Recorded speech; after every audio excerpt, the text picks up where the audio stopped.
Hello and welcome to the Musical Instrument Investigator. Today we're back on the Auctioneers website where many of the French auction houses are listing.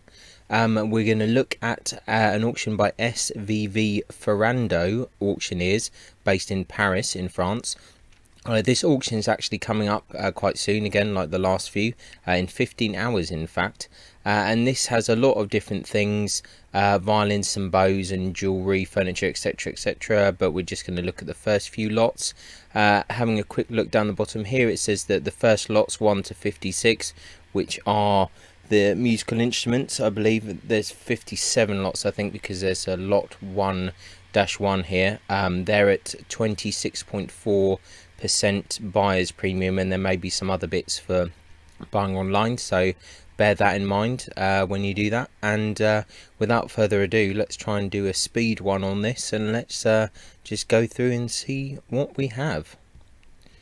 Okay, so industrial 3/4 violin. So we can probably go to the next lot on that, lowest lot on that. The internet is a little bit slower. That's a problem with this. You have to kind of go out a little bit to get into the next lot. 4 bows to be restored, apparently, or something like that. It's a bit confusing. We'll go past that one for now. Lot 2, German violin, circa 1920 to 30, inspired by Maggini. 370 on the back of violin stroke viola, yeah, so that's quite interesting. Okay. Lot 3, French violin, 19th century, circa 1820-1830, work of Mircourt, made in the entourage of Mouchard. 357 on the back. Let's have a quick look what pictures they have here. And it's a bit of a condition report as well, actually. Let's have a look at their condition report. You can see cracks here, so a bit better than some of the other auction houses that we've seen. So I think they have some experts and they know what they're doing. Violin in Mircourt in the Lebert factory with a Decanet label. I think we don't need to look too much into this, but let's have a quick few pictures. Lot 5, very nice child's violin, Mircourt 19th century. Some scratches and small sides. That's quite a sweet little instrument. I know there's people that collect these smaller instruments. Lot 6, French violin, 19th to early 20th century. Probably the kind of JTL workshop. It's got an Italian label.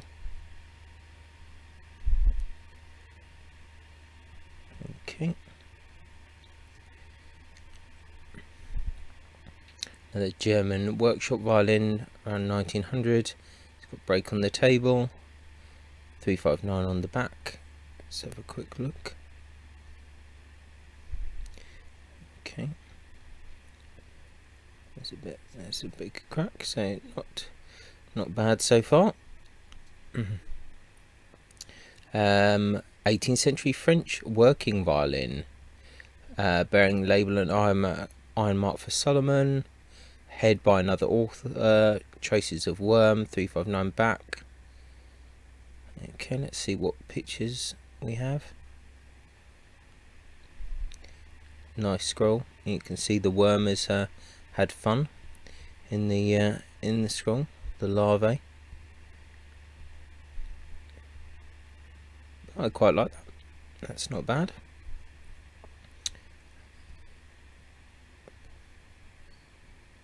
Another number, lot 8, so there might be 58 instruments actually. Interesting violin bearing a label by Lorenzo Stellato in Mantua 1915 with a certificate from Maison Veclor Rampal 2019. Restorations in table 3666 on the back. It's quite long. Let's just see the pictures. That is a curious looking thing. I'm not sure how well an instrument like that is gonna sound, but there's a lot of information. Yes, that's a bit of an oddity. Curious. Lot 9, interesting violin made by LF Bilotet. New condition without any retouching or varnish. Original iron mark 359 on the back. Yeah, let's have a quick look at the things. Yeah, looks in very good condition. Quite like the varnish colour on that. Another lot 9 apparently. Cello bow from Auguste Lenoble in Paris around 1875. Pernambuco. Swan neck head. Ebony and silver. Good condition. 78 grams. There's a certificate as well.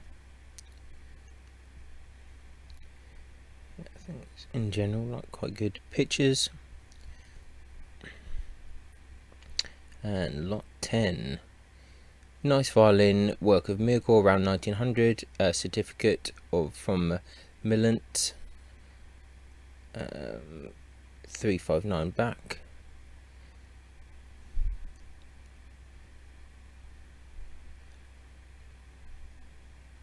That's the thing with all these, as you said many a times, anything going through the French auction house needs to have a certificate with it, so they issue the certificates for it there, and they come with it for free, I believe. Or yeah, maybe you have to ask for them, but they do have to give them if you ask for it.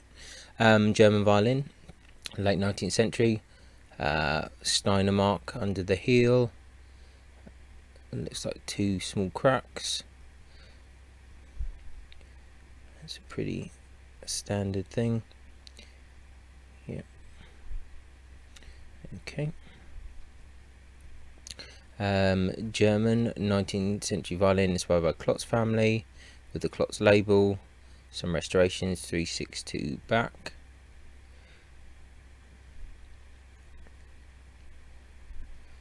See a few cracks there on the condition report. French violin bow circa 1900, Lupo inspired, 54 grams without the hair. So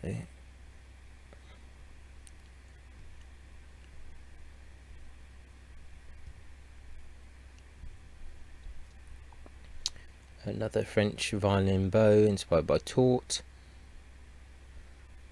Pernambuco, 52 grams without hair.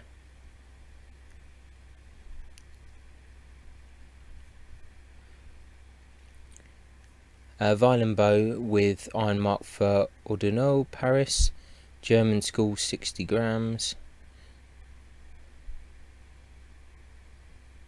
Okay.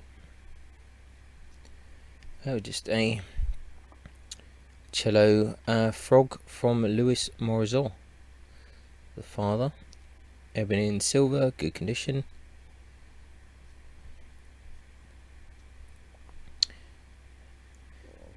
Another frog for a double bass. EF and EA Ulchard.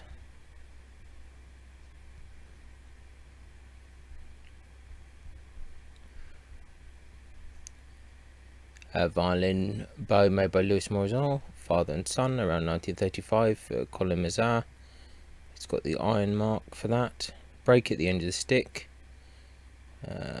Ebony, silver from another Morizot bow. Fracture, thumb, button missing breech, 53 grams. Let's see if we can spot some of the issues. Okay. German school cello bow circa 1930, ebony nickel silver frame, Pernambuco.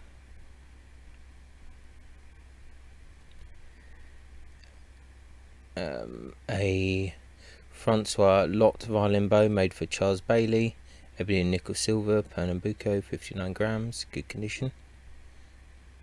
It's quite nice.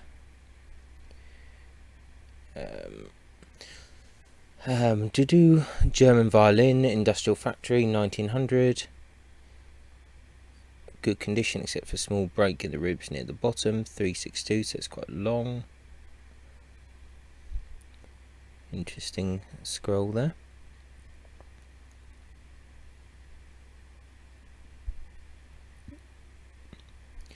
Would almost wondered if that's a bit older than 1900, but still an interesting looking thing. Nice 18th century French violin bearing a label for Chapuis. Restoration on the table and small chips on the bottom near the core, 355 on the back.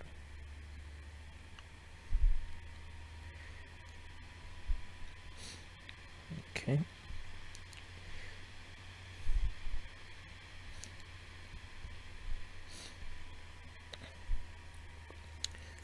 Very nice French violin, late 18th, early 19th century, iron mark of Pascherel, Michael Pascherel father, date in ink 1841, restorations on the table, 359 at the back. Interesting scroll.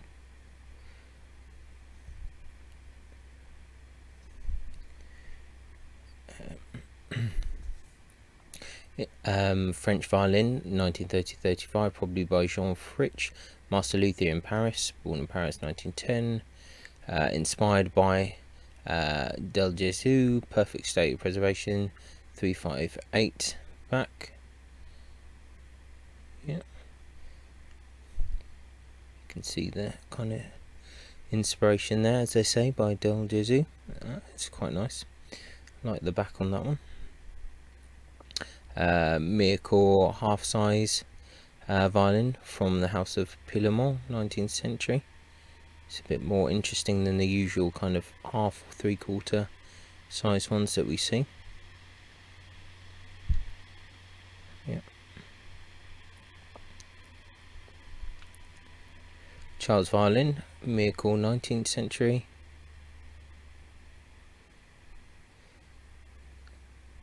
Once again, that's kind of cute. It's a cute little instrument.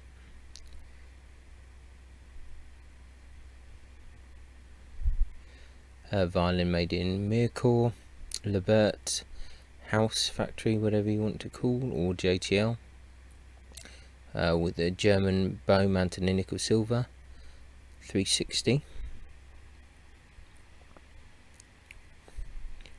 Yeah, I do like the pictures on this particular auction. They're fairly good, fairly concise. Very rare and very interesting violin made by Nicolas Morlot with an original iron mark inside. On the bottom it depicts Napoleon Bonaparte in full length, perfect state of conservation, 367. Now that is actually very long. This violin is represented on the documentation site on the French School Violin Docs. Okay, interesting. Not to my taste, but interesting nevertheless. Violin Mircore, Lebert, Household JTL with a German bow.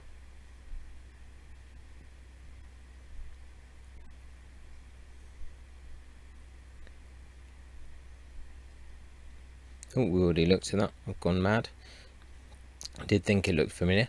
Very nice French violin, 1750s, 1760, good general condition, some minor restoration, some fractures, 354 on the bottom.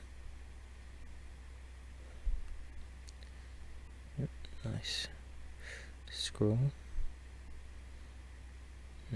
It's an interesting scroll, that. It almost looks a bit Germanic. Curious. French violin made in Mircore, Lebert or JTL. Nicolas Amati label with box and bow, 357 length.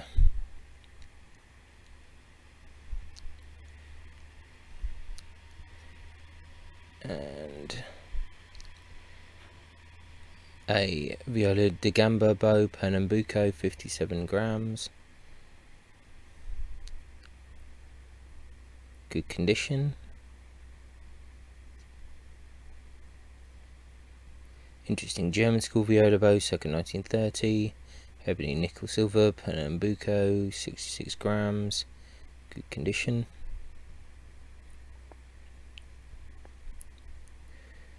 Three-quarter size bow by Morizot.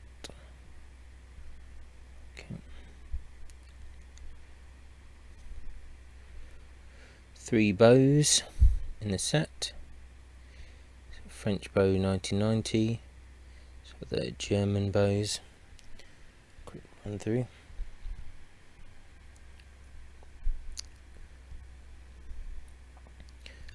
Morizot, three-quarter bow, circa 1950. A lot of 3 bows to be restored. Miracle, circa 1850.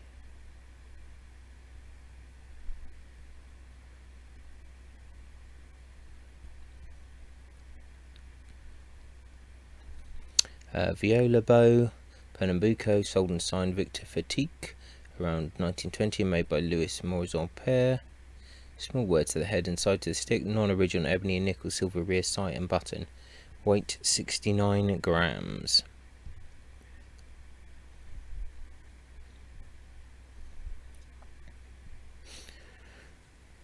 Violin bow by Joseph Arthur Vigneron, father, circa 1890, Pernambuco, ebony and silver.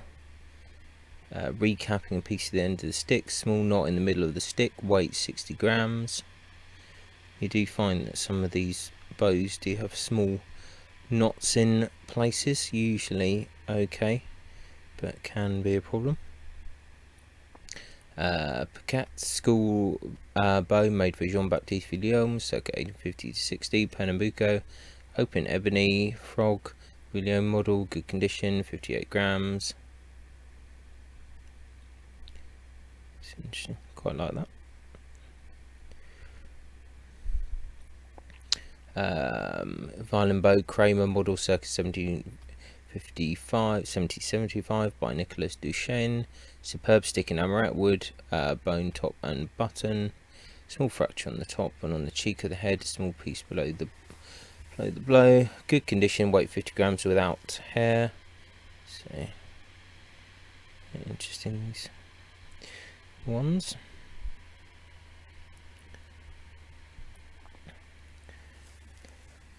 Fluted stick, amaret wood, so snake wood, circa 1760 by Pierre Tort, with its button. Mortars on the front, very good condition. Ivory Rise by Francois Javier Tort from another bow in Kramer model. Small chip on the public side. Weight 51 grams without wick. Okay. That's actually quite an interesting bow for not too bad a price, I don't think. That's very interesting. That is interesting. Very nice violin made in the inspiration of Joseph Guarnerius, called Del Gesù by Daniel Moinel, luthier, Paris 1949, perfect condition, bears an original label by Monel Chopitel. Violin comes from the heirs of Mr. Daniel Moinel. The violin will be illustrated in the documentation site for the French School and Violin Docs 351. Very nice. It's not too bad. Not 100% my thing, but not too bad. Violin made by master luthier Paul Blanchard in Lyon, 1912. Original iron mark and signature near the button. Violin comes from the Blanchard family. Violin's in a new 357mm on the bottom. Nice. It's an interesting opportunity there. Okay.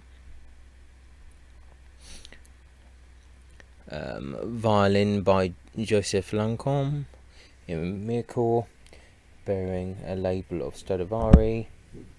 2 small breaks on the table. 359 length of back.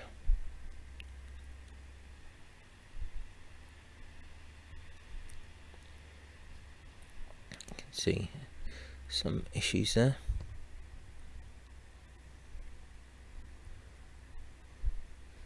Here we go. French violin by Vincent Layen, made in Paris in 1981, original label and signature, violin perfect condition, 356 back.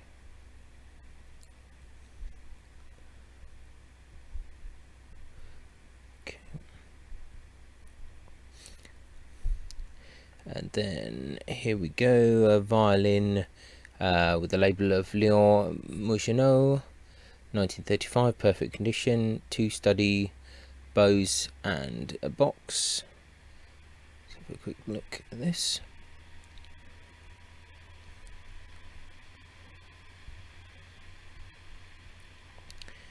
'47, violin by Christian Olivier and Paul Biche in Paris, 1926, label and iron mark, signature, former workers of the Caressa and French houses, perfect state of conservation, 356, illustrated on violin docks.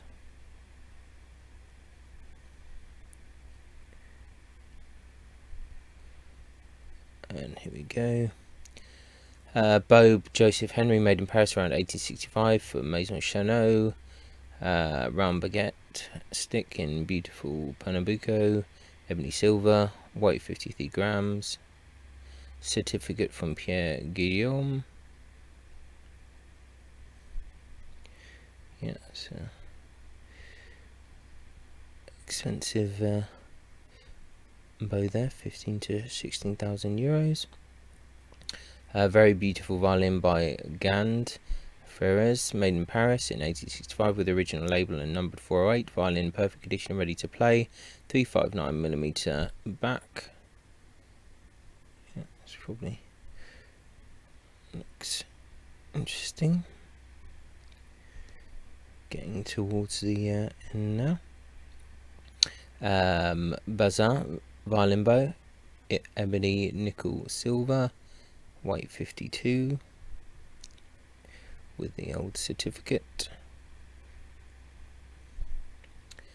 Violin bow made by Eugene Cuno, 1920, Pernambuco, weight 55.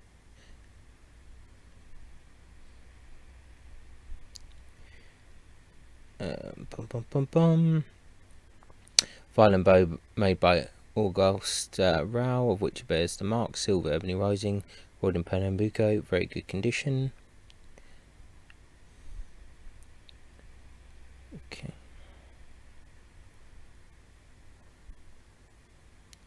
Vorin violin bow with the iron mark, ebony, weight 51 grams.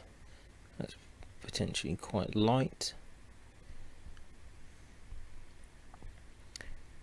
And violin from northern Italy, mid 19th century, good state of conservation. 359 on the back. Certificate from Dimitri Gindin will come with it. It's an interesting shape. It's got a few cracks on it. Beautiful Italian violin from the school of Genoa at the end of the 19th century, good state of conservation. 356 on the bottom. Certificate from Dimitri Gindin will come with it. Very interesting scroll for sure. A few cracks there. It doesn't say if they're open or closed, but I'm sure you can inquire. Information request, there's the email. Nice violin made by Guglielmo Rossi in Pavia, 1912, original label, instruments in perfect condition, 358 on the bottom. Original label, yep.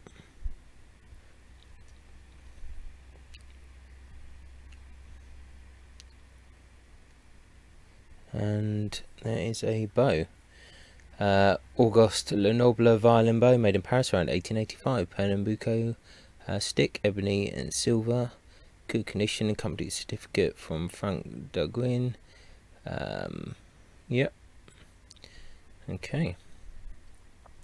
Well, that is all of the lots in this auction. We just kind of blitzed through that because just a bit short on time, but also it's a small kind of auction. I just thought, well, it's good to document it rather than let it slip by, because there's actually a few interesting things here, more interesting than I thought it would be, to be honest. Yeah, not bad. And I think I'll keep an eye on this auction house. I think this, I suppose, very late kind of Baroque bow, I suppose, maybe kind of transitional at this stage, kind of Baroque transitional bow by Pierre Tort, with kind of Ivory Rise by Javier Tort. I think this has got to be my pick of the auction, really, because it doesn't often come along. It looks like it needs a bit of work, but I think that's yeah, I think this could be my pick of the auction. So all in all, I like the pictures. Looks very professional. They obviously have the expert in, so they know what they're doing. I think it does say up here anyway who the expert is for bows and violins is Pierre Guillaume. So yeah, good, interesting auction. Not too many objects, and we'll keep an eye on them. So once again, thanks for watching. I'll put a link in the description. This is finishing in about 15-14 hours or so. So Friday 16th of April is when this sale ends. It's been up for a little bit, but this is the live auction that will finish on the 16th. So yeah, check it out, link in the description. And once again, many thanks for watching, and ciao for now. Bye. Many thanks for tuning in to the Musical Instrument Investigator. I hope that you enjoyed the video. If you did, then please like, subscribe and turn on notifications, and watch out for the next video coming soon.